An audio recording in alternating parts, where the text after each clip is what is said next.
अस्सलाम वालेकुम। दुरूद शरीफ पढ़ लें।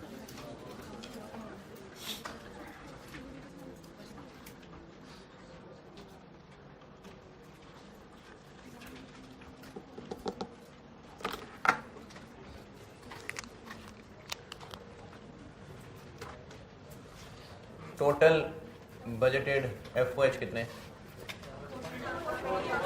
420,000। ये 420,000 ना किसी को समझ आएगा। मैंने आपको बजटेड खर्चों की लिस्ट दी हुई थी, उसमें डायरेक्ट मटेरियल और डायरेक्ट लेबर, ये FOH नहीं है, बाकी सब FOH थे। तो उन सबको टोटल कर लें तो ये टोटल बजटेड FOH बन गए। एक मैंने OAR कहा था डायरेक्ट लेबर के हिसाब से, तो उसके लिए हमें टोटल FOH चाहिए और टोटल लेबर आवर्स चाहिए।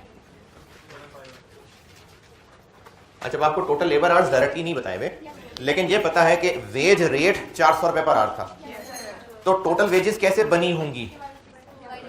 400 को 1 मिलियन कैसे बना होगा? 400 को आर से मल्टीप्लाई किया होगा ना, तो वो आर्स ढूंढने हैं। तो 1 मिलियन को 400 से डिवाइड कर लें। नहीं समझ आया? नहीं समझ आया, नहीं समझ आया, अभी नहीं समझ आया। 400 क्या है? वेज का रेट है पर आर।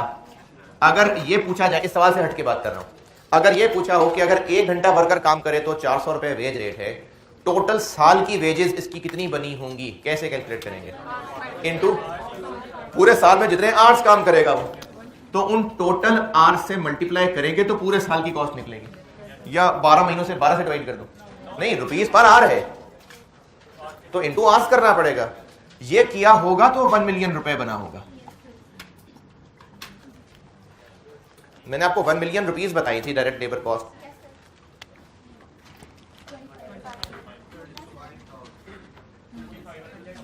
तो 2500 आवर्स, 420,000, 2500, 160। ये OAR है अगर लेबर आवर्स को इस्तेमाल करें तो। और ये बिल्कुल एग्जाम प्रेजेंटेशन भी बना दूं अगर मैं इसको, तो 2500 तो सवाल में गिवन नहीं है, तो या तो इसको मैं कह देता हूँ वर्किंग वन, या ये भी चलता है कि छोटी सी मकड़ी बना देते हैं, ये एग्जाम में चलता है। और इसी के नीचे ये मकड़ी बता दी कि क्या कहती है। ये कहते हैं जी 1 मिलियन डिवाइडेड बाय 400 किया है तो 2500 निकला है। क्या हुआ? नीचे डिनोमिनेटर में लिख दें, बिल्कुल कोई मसला नहीं। यानी आप डिनोमिनेटर के अंदर ही 1 मिलियन डिवाइडेड बाय 400, बिल्कुल ठीक है। क्या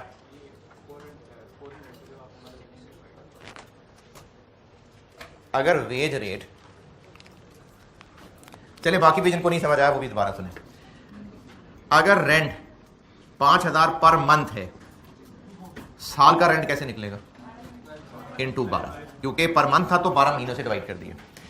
अच्छा जी, अगर मटेरियल जो हम खरीदते हैं उसका रेट है 20 रुपए पर केजी, टोटल साल की मटेरियल कॉस्ट कैसे निकलेंगे?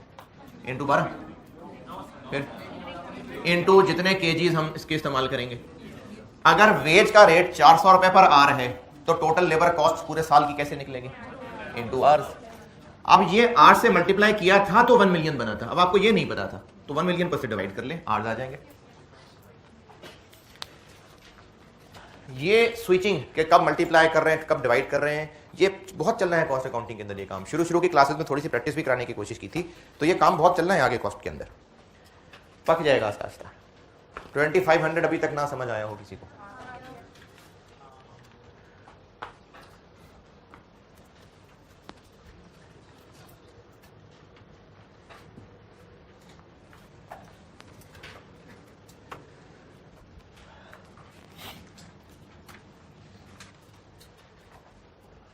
यार चलो रोज याद कहेगा, रोज याद रहेगा, रोज कह दूंगा। आपने मेरे साथ कैमरा मूव नहीं कराया करना, ठीक है? बोर्ड पे रहें, मैं जब बोलना शुरू कर दूं तो मुझ पे जरूर फोकस करें, पूरा क्लोजअप अच्छी तरह। लेकिन अगर मैं बोल नहीं रहा तो जो बोर्ड पे है उस पर रहा कर। दूसरा वो यार मशीन आवर्स,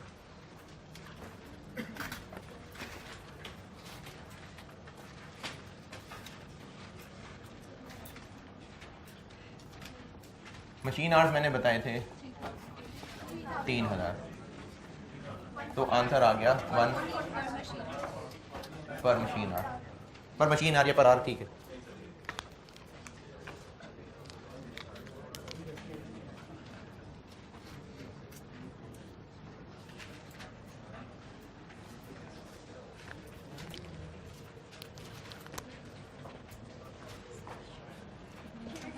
OAR यूनिट्स वाला, total FOH divided by units produced,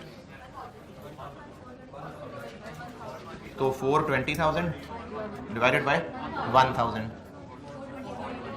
420 per unit.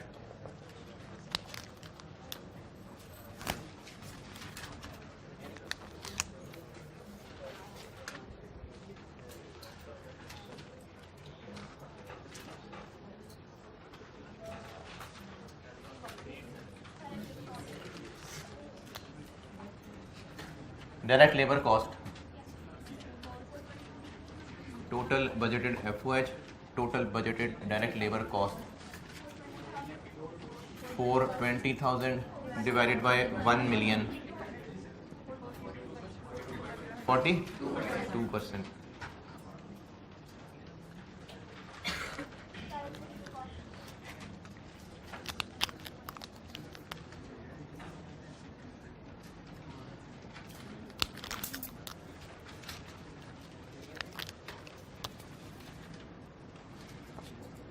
Total budgeted FOH divided by total budgeted material cost,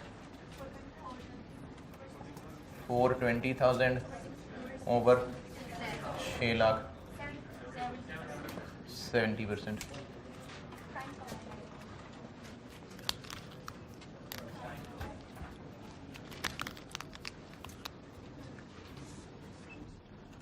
total budgeted FOH divided by total budgeted prime cost,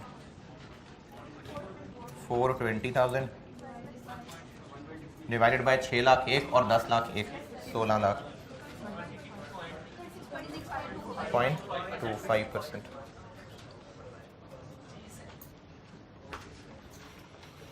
ये है जी फिगर जो calculate करनी है।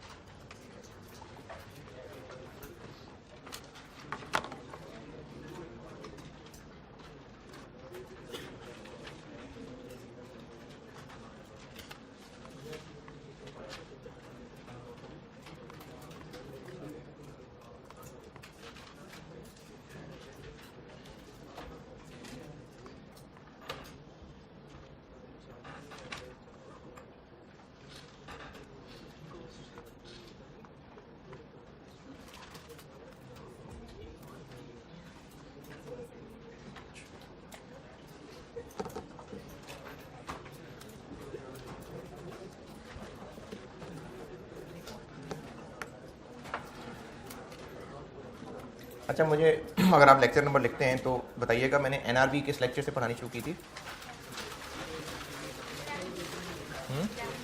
11 से। ठीक ठीक ठीक है जी, शुक्रिया जज़ाकल्लाह।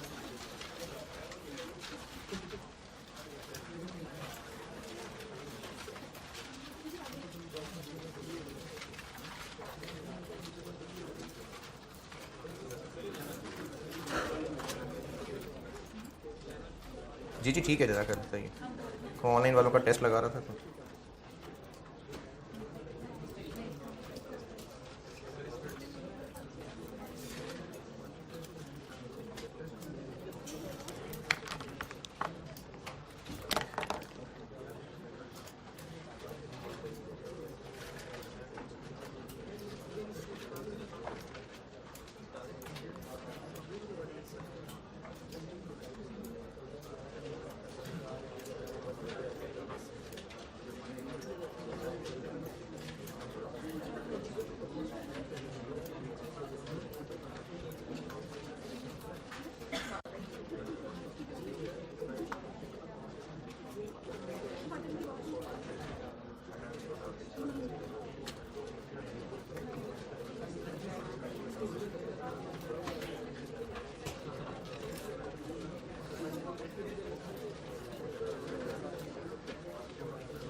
हाँ जी, कैलकुलेशंस में बताइए कोई एतराज परेशानी है तो। अच्छा, अब इसकी इंटरप्रिटेशन बताता हूँ कि क्या इसका मतलब क्या निकला है। बिजनेस ने साल के शुरू में अंदाजा लगाया, टोटल पूरे साल में इतने खर्चे होंगे, बाकी एक्टिविटीज का अंदाजा लगाया और शुरू में एक OAR overhead absorption rate calculate कर लिया। इस बिजनेस ने ये 6 के 6 नहीं किए होंगे, इनमें से कोई एक किया होगा। वो तो मैंने प्रैक्टिस के लिए आपको कहा था 6 करने हैं, बिजनेस ने इनमें से कोई एक ही किया होगा। अब इसका मैं आपको इंटरप्रिटेशन बताता हूं।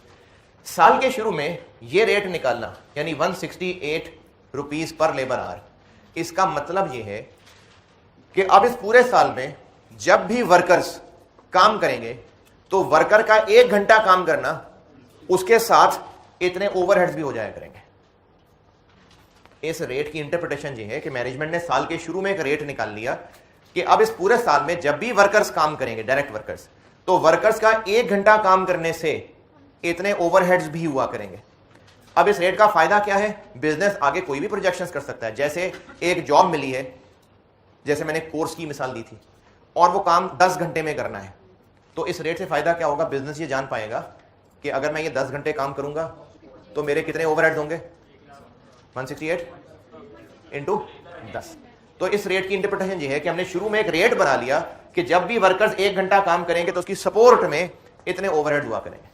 जैसे कोर्स की मिसाल अगर दूं और कॉलेज ने अगर एक रेट बनाया हो कि ये रेंट और ये बिजली वगैरह सब उन्होंने कहा जी क्लास का 1 आवर बिजनेस को 250 रुपए ओवरहेड्स कॉस्ट करेगा, तो इसका मतलब है कि 1 घंटा क्लास चलेगी तो 250 रुपए ओवरहेड्स होंगे। ये इंटरप्रिटेशन है इस OAR की।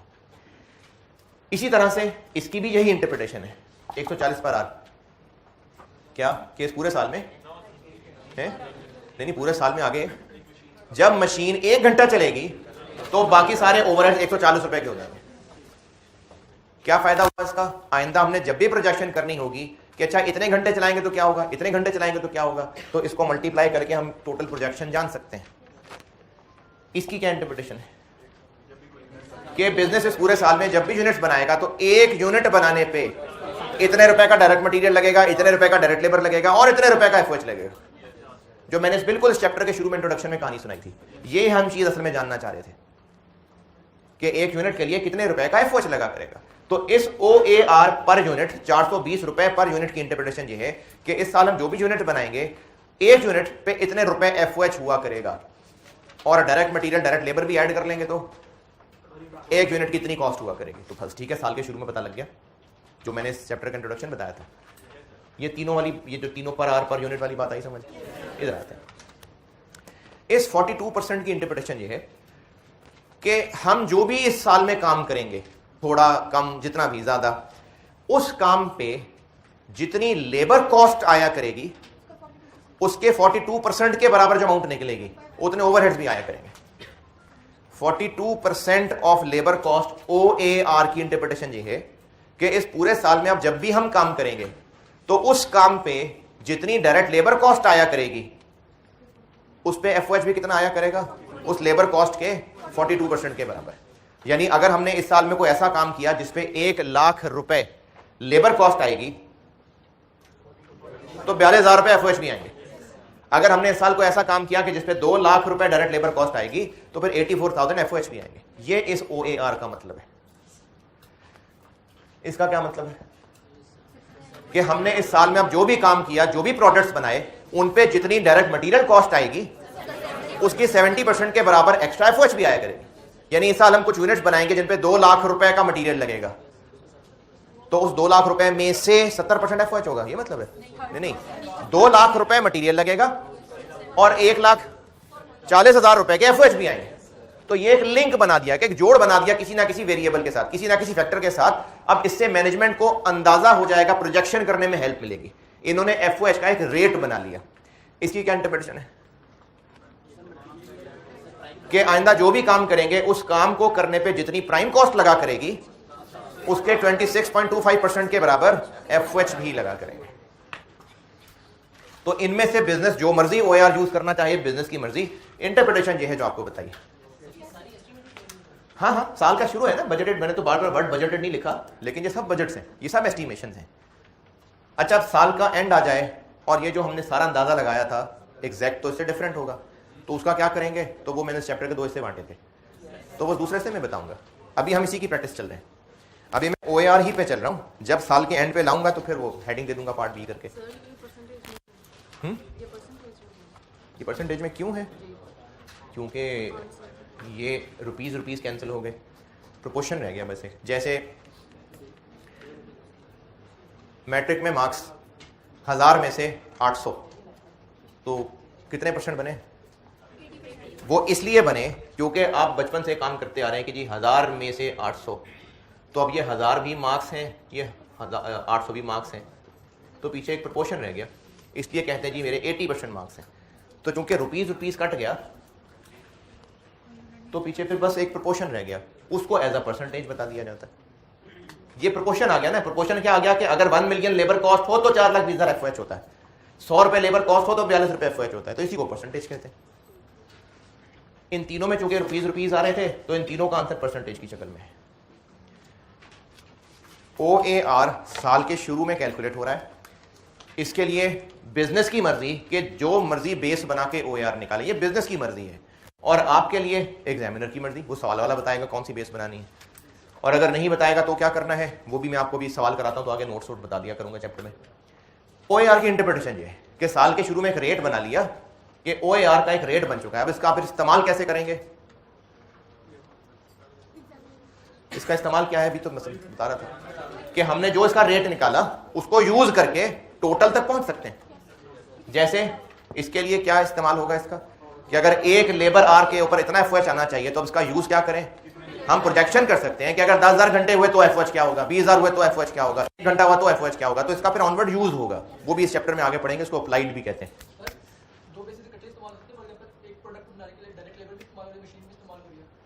नहीं, FOH हमने जब सब मिला लिए तो फिर अब सबको मिला के तो फिर किसी एक से लिंक करना पड़ेगा।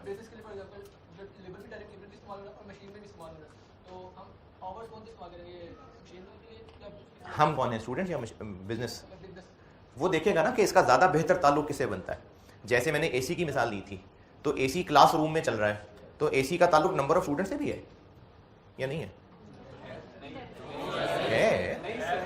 बिल्कुल ताल्लुक नहीं है भाई। ताल्लुक बनता है, ज्यादा लोग बैठेंगे तो गर्मी बढ़ेगी तो उसको ट्रिप नहीं करेगा, वो कूलिंग करता रहेगा, जबकि खाली क्लास होगी तो वो फौरन ट्रिप कर जाया करेगा। तो इसलिए ताल्लुक है, लेकिन ज्यादा बेहतर ताल्लुक आर से है, तो इसलिए मैनेजमेंट सोचेगी कि किससे ज्यादा बेहतर ताल्लुक बनता है, उससे पे मैनेजमेंट डिसाइड करेगी।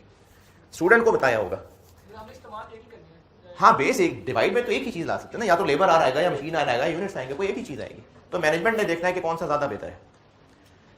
यहां तक बताइए जो पूछना है।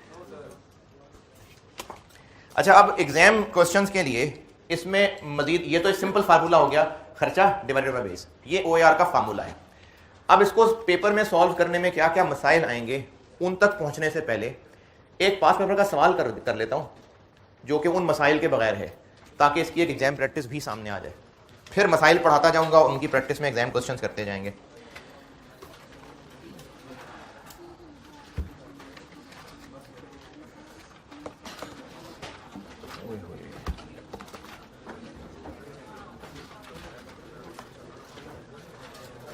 यार एक मिनट पॉज करना।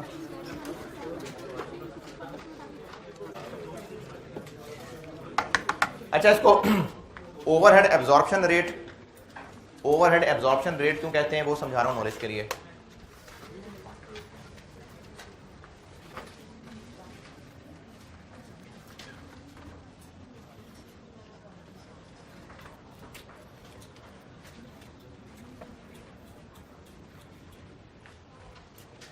इसको ओवरहेड एब्जॉर्प्शन रेट क्यों कहते हैं ये नॉलेज के लिए समझा रहा हूं।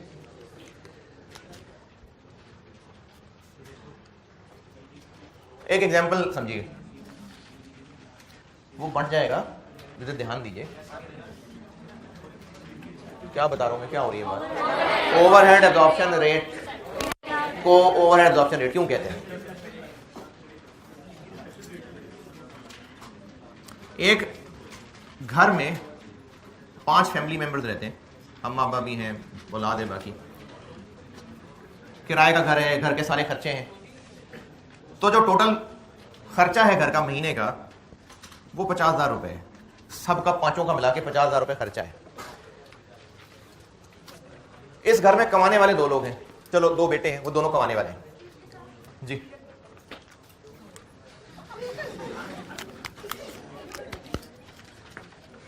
बांट ले भी, पहले बांट ले, बांट।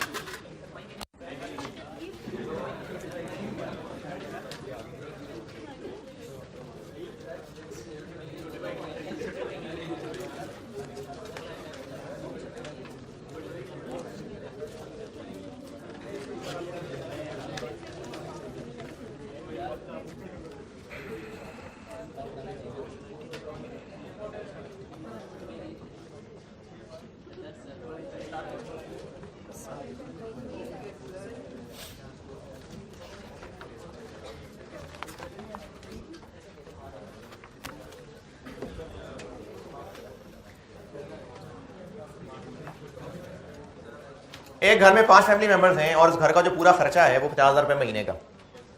2 लोग हैं कमाने वाले, दोनों एक जैसे कमाई उनकी। अब्बा जी ने अगर उन दोनों के जिम्मे लगाना है कि तुम दोनों ने कमा के लाना है, तो कितना कितना कमा के लाएंगे वो? कैसे? Divided by 2। लेकिन लोग तो 5 हैं, तो हम उसको 2 पे इसलिए डिवाइड कर रहे हैं क्योंकि कमा के उन 2 ने देना है। आंसर आ जाएगा 25। अच्छा, अब इसको मैं अगर मजीद 200 में तोड़ूं, क्योंकि लोग 5 हैं और 5 लोगों का 50,000 है, तो एक बंदे का कितना हुआ?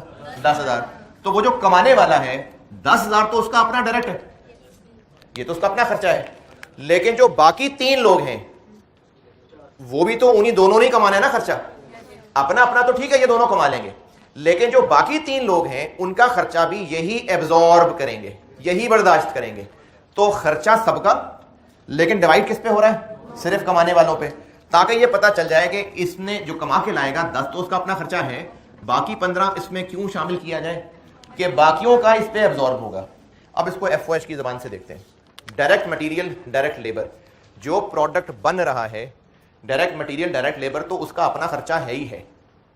फैक्ट्री का रेंट किसने पूरा करके देना है? सैलरी किसने पूरी करके देनी है? उन यूनिट्स ने ही पूरी करके देनी है ना, उन्होंने तो कमा के देना है। तो वो सारा खर्चा भी तो यही दोनों ही बर्दाश्त करेंगे, यही प्रोडक्ट्स ही बर्दाश्त करेंगे, यही तो एब्जॉर्ब करेंगे। तो जो उनकी अपनी कॉस्ट है, डायरेक्ट मटेरियल, डायरेक्ट लेबर, ये तो यूनिट की कॉस्ट है ही है। लेकिन फैक्ट्री के सारे इनडायरेक्ट खर्चे यानी एफओएच, फैक्ट्री ओवरहेड्स, वो भी इन प्रोडक्ट्स की कॉस्ट में ही बिल्ड करना पड़ेगा, ताकि कॉस्ट पूरी निकले तो फिर आगे सेल प्राइस तय हो। ये 25,000 के निकलने का क्या फायदा हुआ? अब दोनों भाइयों को पता है कि कम से कम 25 कमा के लाना है, ज्यादा कमा लें लेकिन कम से कम इतना कमाना है। तो प्रोडक्ट की कॉस्ट किस लिए निकालते हैं? इसीलिए तो निकालते हैं कि पता चले कितने का बेचना है। तो इसलिए प्रोडक्ट की कॉस्ट में ना सिर्फ उन यूनिट के अपने जो डायरेक्ट खर्चे हैं वो आते हैं, बल्कि एफओएच भी उन्हीं की कॉस्ट के अंदर एब्जॉर्ब होते हैं। तो ये जो 15,000 रुपए है कि एक शख्स के लिए कितना कॉमन खर्चा एब्जॉर्ब होना है, ये एब्जॉर्प्शन रेट है। ये जो 420 रुपए इधर निकला है, ये 420 रुपए क्या निकला है कि जो प्रोडक्ट बनना है उसके अपने ऊपर डायरेक्ट मटेरियल, डायरेक्ट लेबर तो लगना है, बाकी सारे खर्चे उस एक यूनिट के हिस्से में 420 रुपए आ रहे हैं। तो पूरी फैक्ट्री के खर्चे वो इस रेट के हिसाब से एब्जॉर्ब कर रहा होगा, इसलिए इसको ओवरहेड एब्जॉर्प्शन रेट कहते हैं। ये पेज दिया आपको और ऑनलाइन वालों के लिए आपके कोर्स में रखा है। सवाल ज्यादा पुराना है इसलिए आपके उस ऑटम 9 वाले तक में नहीं था, तो ये मैंने आप लोगों को अलग से कॉपी दे दिया। और ऑनलाइन वालों के लेक्चर 19 के साथ रख के मैंने एक फाइल अलग रखी है, क्वेश्चन 2 ज़िया टेक्सटाइल्स। पढ़ लीजिए, करता हूं बोर्ड पे।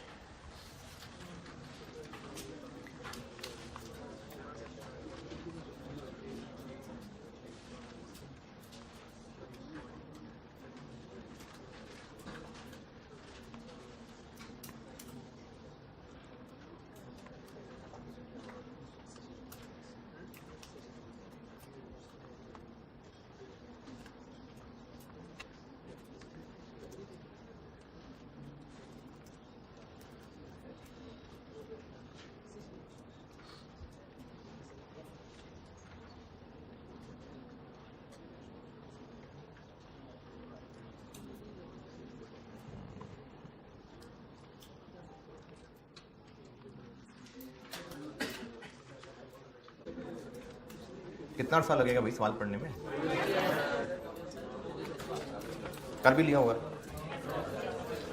क्वेश्चन नंबर 2 स्प्रिंग 2008 है। ये पुराना लेकिन एक अच्छा सवाल है सीखने के लिए। क्यों? लर्निंग के एतबार से अच्छा सवाल है, इसलिए मैं इससे शुरू कर रहा हूं।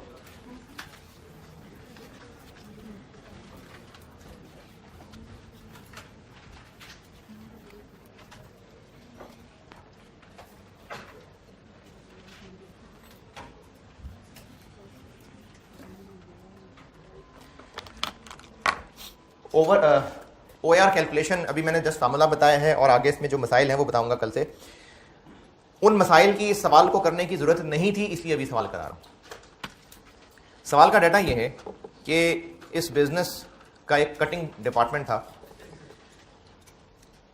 टेक्सटाइल मिल्स हैं, तो हो सकता है कि कपड़ा आता हो और उससे आगे फिर गारमेंट्स बनते हों, तो उस कपड़े की कटिंग होती होगी, उसके लिए अलग मशीनें होती होंगी। तो एक डिपार्टमेंट है जहाँ पर सिर्फ कटिंग हो रही है। ये सिर्फ आपको उस डिपार्टमेंट का डाटा दिया हुआ है। उस डिपार्टमेंट के लिए एक नई मशीन खरीदी 1 दिसंबर 7 को, ताकि जो उस डिपार्टमेंट में पहले 5 मशीन्स हैं, एक मशीन और आ जाए तो कैपेसिटी बढ़ जाएगी। ये पहली 2.25 लाइनों का मतलब है, बल्कि 2.25 भी कुछ छटांक कम।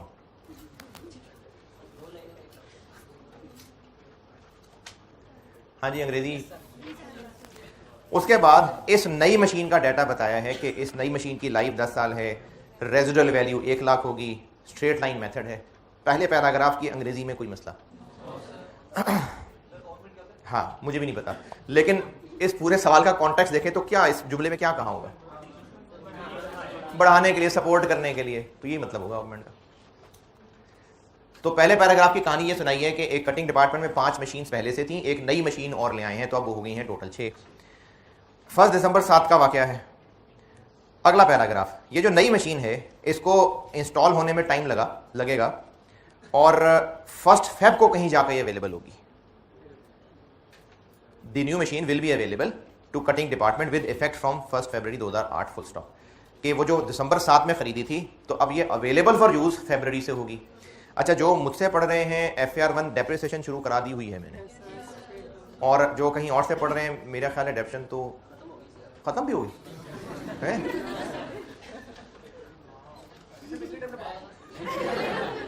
खत्म हो गई डेप्शन, IAS 15 खत्म सारा,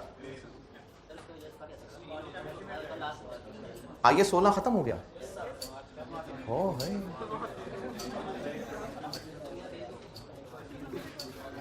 अच्छा, रिवैल्यूएशन मॉडल वगैरह सब पढ़ लिया, डिस्पोजल, डी रिकग्निशन, एक्सचेंज। कितनी क्लासें हो गई यार?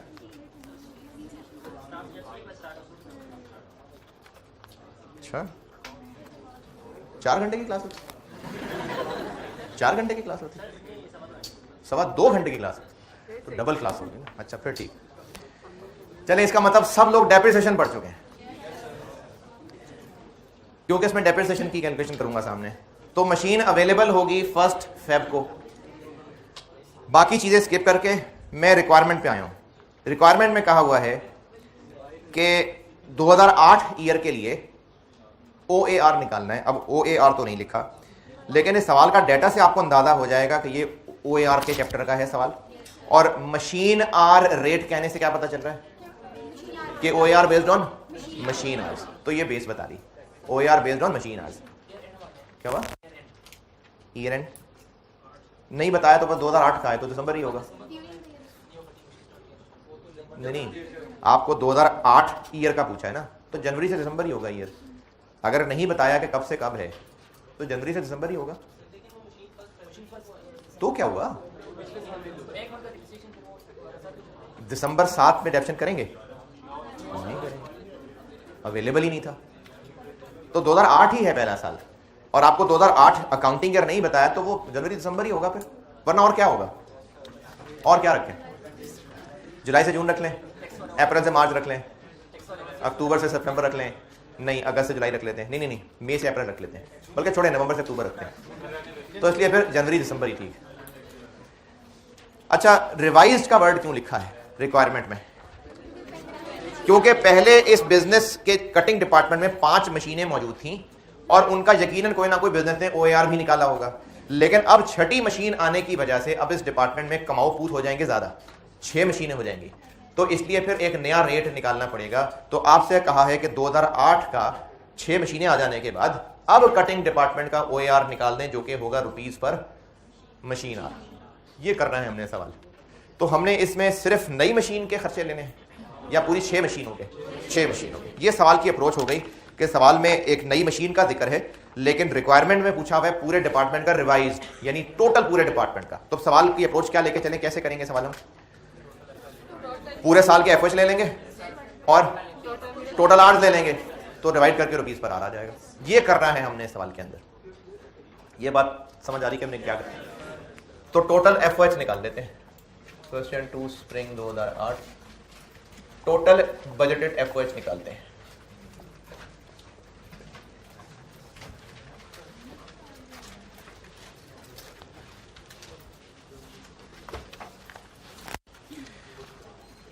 शुरू से लेके ये जो सारे पॉइंट्स 1 2 3 4 5 हैं, ये सारे किसके खर्चे बताए हुए हैं? नई मशीन के।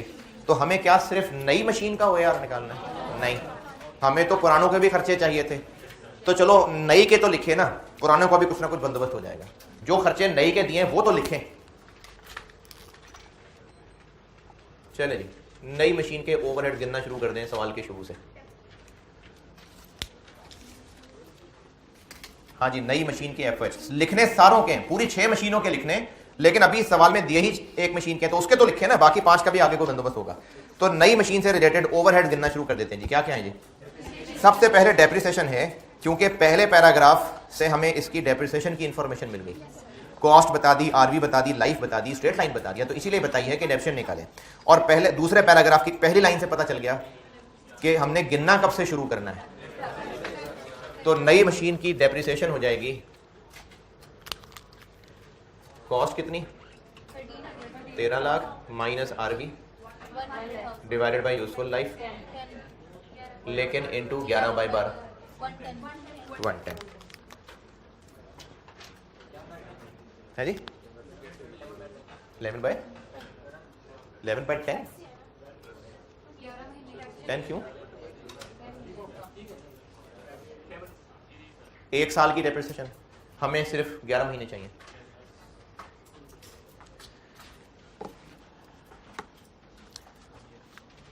दूसरे पैराग्राफ में आवर्स का जिक्र है कि पूरे साल में मशीन इतने आवर्स चलेगी। It is budgeted that machine will work for 2600 hours, यानी मशीन जो रन करेगी, जो बिजली कंज्यूम कर रही होगी, पूरे साल में 2600 घंटे हैं। इनमें शामिल हैं, दी बजटेड आवर्स इंक्लूड 80 घंटे for setting up the machine and 120 hours for maintenance. ये दोनों समझाता हूं क्या होते हैं। इसकी मिसाल समझाता हूं मैं आपको फोटोकॉपी मशीन से। जब फोटोकॉपी मशीन बंद पड़ी हुई है, शायद कभी आपने ऑब्जर्व किया हो कि किसी दुकान पे फोटोकॉपी करवाने गए हैं और उस वक्त उसकी मशीन जो है वो बंद पड़ी हुई थी, तो मशीन ऑन करते साथ ही फोटोकॉपी शुरू नहीं कर देगा। कोई 2-3 मिनट मशीन चलेगा जी, मशीन अभी गर्म हो रही है, उसके बाद कॉपी शुरू करेगा। तो वो जो 2-4-5 मिनट मशीन ने लगाए, उसके दौरान क्या बिजली कंज्यूम नहीं हुई होगी? हुई होगी। तो वो जो 3-4-5 मिनट हर रोज सुबह मशीन बिल्कुल शुरू करने के लिए काम, वो जो 2-4-5 मिनट लेती होगी, ये पूरे साल के मिला के 80 घंटे हैं। 80 hours for setting up the machine. Machine को वर्किंग पोजीशन में लाने के लिए 80 घंटे मशीन, ये 80 तो टोटल पूरे साल के हो गए ना, रोज हो सकता है हर शिफ्ट से पहले को 15-15 मिनट जाया होते हो, तो उस तरह पूरे साल के 80 घंटे बन गए। ये हो गए सेटिंग अप द मशीन वाले 80 आवर्स। 120 घंटे मेंटेनेंस, इसकी भी मिसाल समझ लें। कभी घर में अगर सामने देखा हो एसी और उसको सर्विस का होते देखा हो, तो एसी की सर्विस का जो भी 15-20 मिनट, आधा घंटा, 1 घंटा, 1.5 घंटा लगेगा, उसके दौरान कुछ देर के लिए उसने एसी चलाना भी होगा। या चलो गरीब के बाल वाली मिसाल दे देता हूँ, मोटरसाइकिल सर्विस कराते हैं, मोटरसाइकिल की ट्यूनिंग करा लेते हैं। अच्छा, अब जब मोटरसाइकिल की ट्यूनिंग कराएंगे तो उसमें वो काफ़ी देर मोटरसाइकिल स्टार्ट भी रखेगा, बल्कि वो बड़ी कोफ्त हो रही होती है। वो जब पेट्रोल उसमें लग रहा होता है ना, और ऊपर से वो जब उसको वो ऑयल भी निकाल लेते हैं, उसके तार हैं, उसको वो पेट्रोल भी ले रहे होते हैं, बहुत सुंदर कोफ्त हो रही होती है, और वो अपनी मर्जी से आराम से रेसें भी दे रहा है, तो सब इधर लग रहा होता है। तो वो जो उस मोटरसाइकिल की सर्विस हो रही है, उस दौरान भी मोटरसाइकिल चल रही है, पेट्रोल कंज्यूम हो रहा है। तो इसी तरह मशीन की मेंटेनेंस करते हुए भी हो सकता है, मशीनें इसी तरह से चलते हुए ही उनकी मेंटेनेंस होती है। तो वो पूरे साल में मिला के 120 घंटे। इन शॉर्ट, ये 80 घंटे और 120 घंटे, इस दौरान प्रोडक्शन नहीं हो रही होगी। ये मतलब है इस कहानी का कि पूरे साल मशीन ने चलना 2600 आवर्स है। दूसरा पैराग्राफ समझा रहा हूं, मशीन ने चलना 2600 आवर्स है, लेकिन इसमें से उसने 80 घंटे और 120 घंटे बता दिए, एक वो शुरू के स्टार्ट होने वाले, दूसरा मेंटेनेंस पूरे साल टोटल मिला के। तो इन 200 घंटों में प्रोडक्शन नहीं हो रही होगी। ये मतलब है सारी कहानी का। इसका क्या करना है फिर? यकीनन आगे कोई ना कोई खर्चा इससे रिलेट किया होगा, क्योंकि अभी तो दूसरे पैराग्राफ में तो खर्चे नहीं है, वो तो बस आर्ट्स का जिक्र किया है, तो आगे कोई ना कोई खर्चे का इससे ताल्लुक होना होगा। चलिए जी आगे चलते हैं, related expenses. Point number 1, machine during the production जो बिजली कंज्यूम करेगी, 1 यूनिट बनाने के लिए 1 घंटा मशीन चलेगी तो बिजली के 10 यूनिट कंज्यूम हो जाएंगे। Electricity used by the machine during the production will be 10 units per hour, ये वो बिजली के यूनिट्स हैं, 10 यूनिट्स पर आवर। 1 घंटा मशीन चलेगी तो 10 यूनिट्स बिजली इस्तेमाल हो जाएगी, और जब बिल आता है तो उस पर लिखा होता है कि 1 यूनिट 8.5 रुपए का है। ये पॉइंट नंबर 1 का मतलब है। अच्छा, अब इसमें एक इंफॉर्मेशन की कमी की वजह से 2 अल्टरनेटिव सोल्यूशन हो सकते हैं, और जो आईकैप का मैं उसी के साथ चल रहा हूँ। आईकैप का तो खैर ये नहीं था क्योंकि उस दौर में तो सोल्यूशन नहीं आता था, लेकिन आईकैप ने अपनी बुक में डाला था उसको, तो मैं उसको ओन कर रहा हूँ। ये जो बिजली की कंजम्पशन लिखी है पॉइंट नंबर 1 में, ये क्या लिखी है? ड्यूरिंग द प्रोडक्शन, यानी जब मशीन से प्रोडक्शन हो रही होगी उस दौरान ये बिजली कंज्यूम इस तरह से हो रही होगी। तो वो जो 200 घंटे ऊपर थे, तो क्या उनमें बिजली नहीं कंज्यूम हो रही होगी? हो रही होगी है? नहीं, मैं अभी सिर्फ खर्चे लिख रहा हूँ, भी सिर्फ खर्चे लिख रहा हूँ। अभी मैंने प्रोडक्शन आवर्स की बात नहीं की, वो तो मैंने कहा था कि डिवाइड कमाने वालों पे करना है, खर्चे तो सारे ही आने हैं। उन 200 घंटों में क्या बिजली नहीं इस्तेमाल हो रही होगी? हो रही होगी। उन 200 घंटों में बिजली किस हिसाब से इस्तेमाल हो रही होगी? नहीं बताया। 1 घंटा मशीन चलने से 10 यूनिट्स बिजली यूज हो जाएगी इस दौरान। उन 200 घंटों में भी बिजली इस्तेमाल हो रही होगी, लेकिन कितनी नहीं बताया। अब इसके 2 हल हो सकते हैं। एक हल ये हो सकता है कि हम 200 घंटों के दौरान बिजली इस्तेमाल होने का चूंकि कुछ नहीं बताया, तो हम मजबूरन उस बिजली को इग्नोर कर रहे हैं, लेकिन ये निस्बतन कमजोर अदम्पशन है। दूसरी अदम्पशन ये है कि उन 200 घंटों में भी इसी तरह से बिजली इस्तेमाल हो रही होगी, ये ज़्यादा बेहतर है। तो ओवरहेड में एक है जी रेशो किस चीज़ की, कैसे 50 क्यों 45 लगा लेते हैं, चले 42 कर लेते हैं, 38 बस, अच्छा 35 कर लें। इसमें फिर हर एक के अपने पे आंसर बन जाएंगे ना, तो इसलिए फिर सेम कर लेते हैं। इलेक्ट्रिसिटी,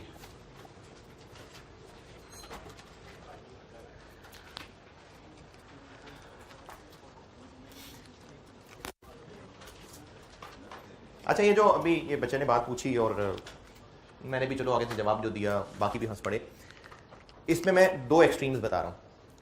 ये मजाक करना, हंसना डिस्करेज हरगिज़ नहीं है। आप ज़रूर सोचें इस तरह की चीज़ें, आपकी कॉस्ट इंप्रूव होगी। आप ज़रूर इस तरह की बातें सोचो और मुझसे पूछा करें। लेकिन दूसरी एक्सट्रीम ये है कि इन्हीं हरकतों में ही ना पड़े रहना कि चलो उल्टा उल्टा सोचते हैं, इससे फिर जो मेन चीज़ है ना वो रह जाती है। तो ये दोनों एक्सट्रीम्स पे ना चले जाए। एक तो ये कि दिमाग इस्तेमाल करना ही छोड़ दें, मैं बस सर ने जितना बताया उतना नहीं, सोचना है, अल्टरनेटिव सोचें कि इसकी वजह ये हो सकता था, ऐसे हो सकता था, ज़रूर पूछें। दूसरी एक्सट्रीम पे भी ना चले जाना कि पुट्ठी चीज़ें ही सोचें, क्या पता ऐसे हुआ होता, क्या पता ऐसे हुआ होता, तो उससे जो नॉर्मल चल रहा होता ना फिर वो रह जाएगा। तो डिस्करेज भी नहीं कर रहा और ये भी नहीं कह रहा कि आप सोचें ही उल्टा उल्टा, बस जैसे समझा रहा हो वो फॉलो करें, फॉलो वो करें, लेकिन उसके अलावा जो और तरीके सोचना हो वो मुझसे जरूर पूछा करें। इलेक्ट्रिसिटी की कैलकुलेशन कैसे करूं भाई, क्या करूं? 2600 घंटे मशीन चलेगी, 1 घंटे में 10 यूनिट्स कंज्यूम होंगे और 1 यूनिट का 8.5 रुपए बिल आएगा। ठीक है, ये 2600 घंटे मशीन चलेगी, ये आर्ज आ गए, 1 घंटे में 10 यूनिट्स कंज्यूम होंगे इंटू 10, और 1 यूनिट इतने रुपए का होगा। ठीक है, ऐसे आंसर क्या आ गया? 221।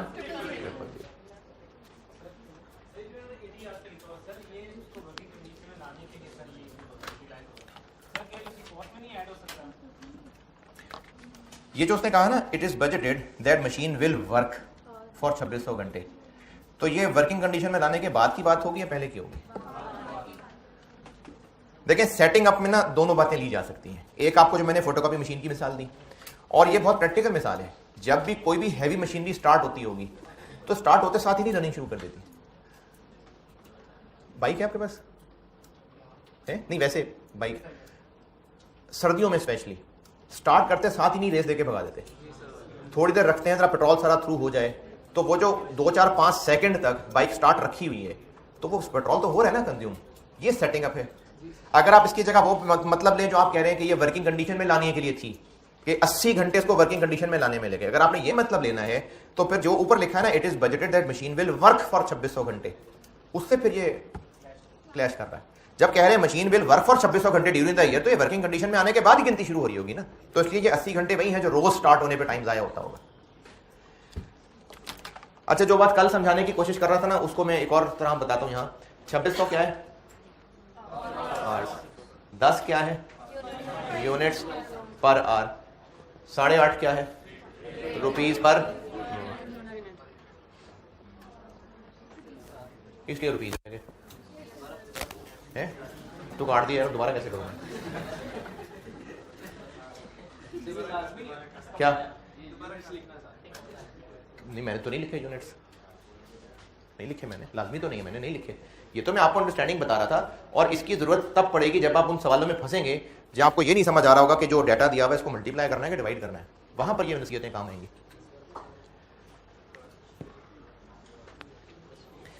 आगे जी, पॉइंट नंबर 2, मेंटेनेंस है 25,000 पर मंथ। ये सारे खर्चे किसके बताए हुए हैं? नई मशीन के ना, तो सारा कुछ फिर 11 महीने के हिसाब से हो रहा है। 25,000 पर मंथ है तो इंटू 11 या 11/12, फिर इधर क्यों नहीं किया? ये एक साल की फिगर थी, उसको 12 से डिवाइड करके एक महीने की बनाया, फिर इंटू 11 किया। ये तो है ही 25,000 पर मंथ, 275,000। पॉइंट 3, हर महीने 10,000 रुपए।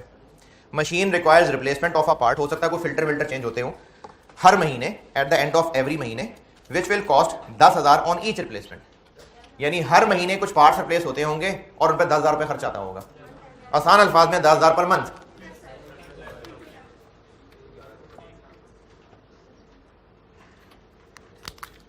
$10,000 पर मंथ, तो 10,000 इंटू 11, 110।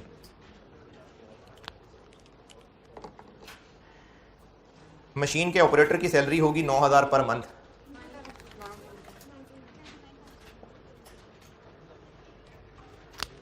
$9 पर मंथ, तो 9 into 11,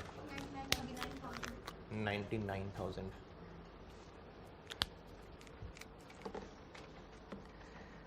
point number 5, other departmental overheads 5,000 per month. अच्छा, इंक्रीज का मतलब है कि जो पहले मशीन 5 थी उनके ऊपर भी कुछ अदर ओवरहेड्स आते थे, इस छठी मशीन की वजह से अब 5,000 और आ जाएंगे। तो ये हैं उस छठी मशीन के overheads, other overheads. 5,000 per month, 55,000।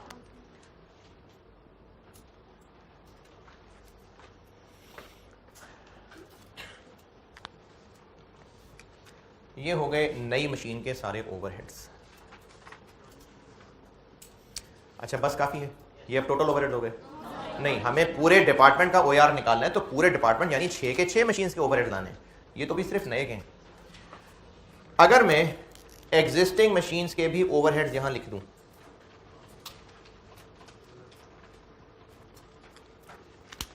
अगर यहां एग्जिस्टिंग मशीन्स के भी ओवरहेड्स आ जाएं, तो अब ये ग्रैंड टोटल ठीक है। फिर अब अगर मैं एग्जिस्टिंग के भी यहां लिख दूं, तो फिर ये सही न्यूमरेटर बन गया। Numerator, denominator, numerator. तो ये अब सही हमारा न्यूमरेटर बन गया ओआर के फार्मूले का। टोटल बजटेड एफओएच, ये टोटल बजटेड एफओएच हो गए 6 के 6 मशीन्स के। लिख दूंगा तो हाँ 6 के 6 मशीन्स के हो जाएंगे। ओआर निकालने के लिए और क्या चाहिए? यानी मशीन आवर्स। अच्छा, अभी जो मैंने इससे पहले वो फैमिली मेंबर्स की बात की थी, ओएआर निकालने के लिए हमें डिनोमिनेटर में वो रखना है जिन्होंने कमा के देना है। तो इस मशीन के कौन से आवर्स ने कमा के देना है? जब प्रोडक्शन हो रही होगी, तो हमें डिनोमिनेटर में क्या रखने पड़ेंगे? जो प्रोडक्शन वाले आवर्स हैं।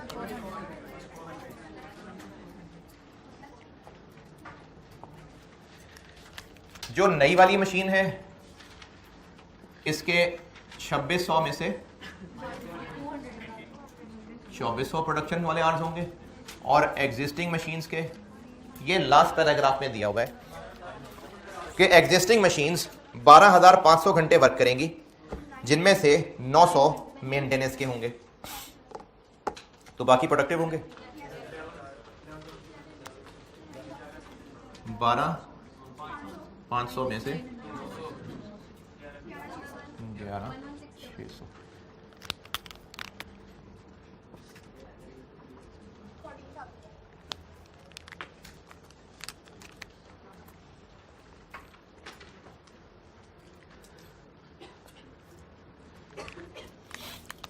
तो फिर OAR बन जाएगा टोटल ओवरहेड्स, जो वहाँ निकालूंगा टोटल, डिवाइडेड बाय 14,000।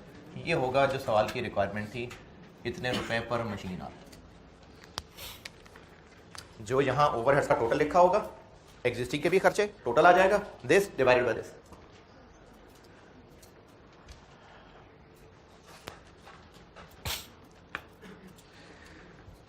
ये माइनस करने वाली बात समझ आई? क्योंकि हमने अभी जो मैं फैमिली की मिसाल समझा रहा था, हमने तो निकालना है OAR, निकालना ही इसलिए है कि जिन्होंने कमा के देना है वो बाकियों का कितना खर्चा एब्जॉर्ब करेंगे। तो इसीलिए हमने फिर डिनोमिनेटर में वही आर्स रखना है जिन्होंने काम करके देना है, तो प्रोडक्शन वाले hours.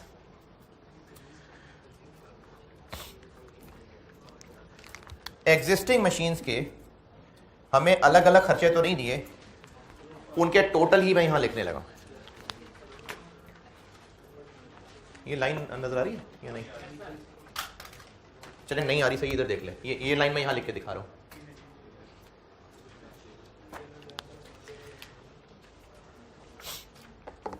Last paragraph, last sentence.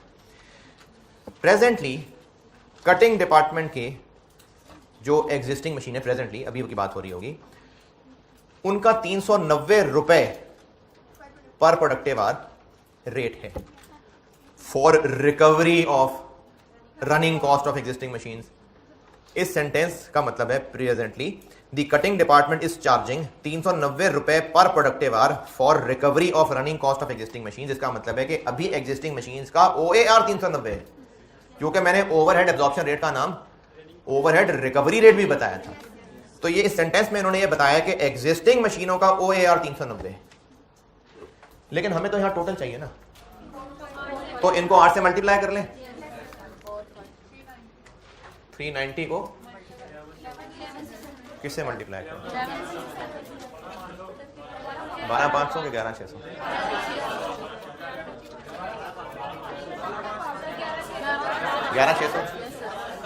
क्यों 12,500? हाँ,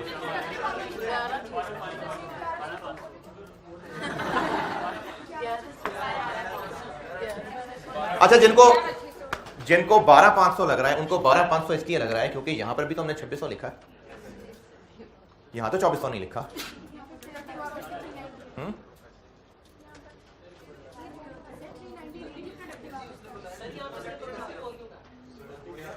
ये हाँ, ये OAR चीज नहीं है, ये तो हमने वैसे बिजली का बिल टोटल किया है।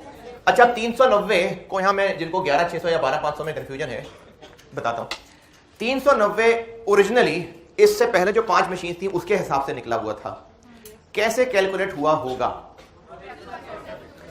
ऐसे ही फार्मूला लगा होगा और उन पुरानी मशीनों के टोटल खर्चे ऊपर लिखे होंगे, डिवाइडेड बाय 12,500 किया होगा या 11,600 किया होगा? 11,600। देखें, एक है कि यहां पर कौन कौन से खर्चे हैं, तो खर्चे सिर्फ 2 कमाने वालों के, 5 फैमिली मेंबर्स के, तो खर्चे सारे हैं, लेकिन डिवाइड सिर्फ कमाने वालों से होना है। तो जब 390, अच्छा 390 आपको एक प्रॉपर OAR दिया हुआ है पुरानी मशीनों का, ये 390 कैसे कैलकुलेट हुआ होगा? 5 मशीनों के सारे खर्चे लिखे होंगे, सारे, या सिर्फ प्रोडक्टिव आवर्स के? सारे खर्चे लिखे होंगे, लेकिन OAR निकालने के लिए डिवाइड किससे किया होगा? सिर्फ 11,600 से। तो ये जो 11,600 से डिवाइड करके आंसर निकला था, ये 390 था।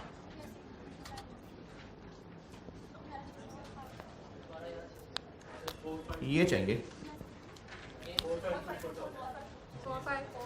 तो इसलिए यहां पर अब मैं 390 को 11,600 से मल्टीप्लाई करूंगा, 12,500 से नहीं। क्यों? क्योंकि 390 OAR पुराना दिया हुआ है, उससे रिवर्स चल के हम ये जानना चाह रहे हैं, तो इसलिए 11,600 आएगा, 12,500 नहीं। 4,524 ये यहां पर आ गया। और अब सारी 6 मशीन का ग्रैंड टोटल बन गया 5,3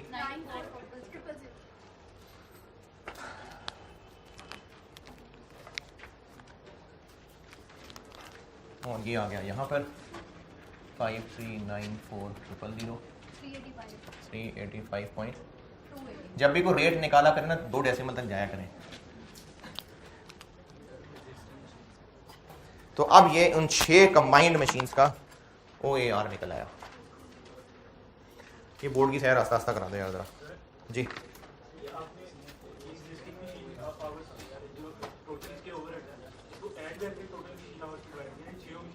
जी जी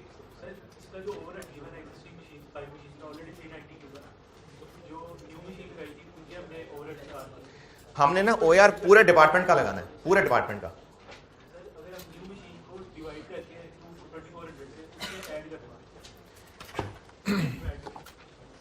देखें हो सकता है, अच्छा सवाल ये पूछा है कि उन 5 का OAR तो निकला ही हुआ है, तो छठे का OAR निकाल के उस 390 में ऐड कर दें, ये कह रहे हैं ना। इससे नुकसान ये होगा कि जो नई मशीन के, अब हमने ना एक्चुअली पूरे डिपार्टमेंट के ओवरऑल OAR निकालना है, यानी सारे खर्चे डिवाइडेड बाय सारे आवर्स।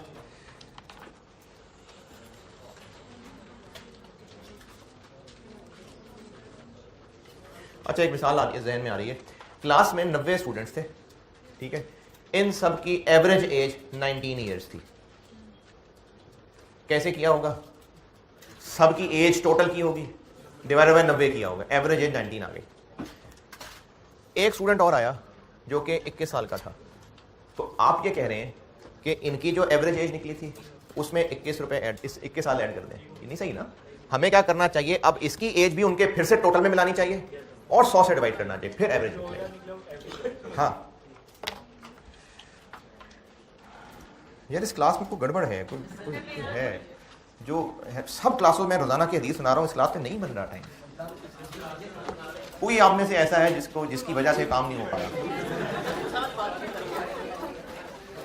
वो कैद भी नहीं हुआ क्योंकि उस क्राइटेरिया पे भी पूरा नहीं उतर रहा था। हाँ जी, कल करूंगा बयान इंशाल्लाह रूम 4 में और 3:15 बजे।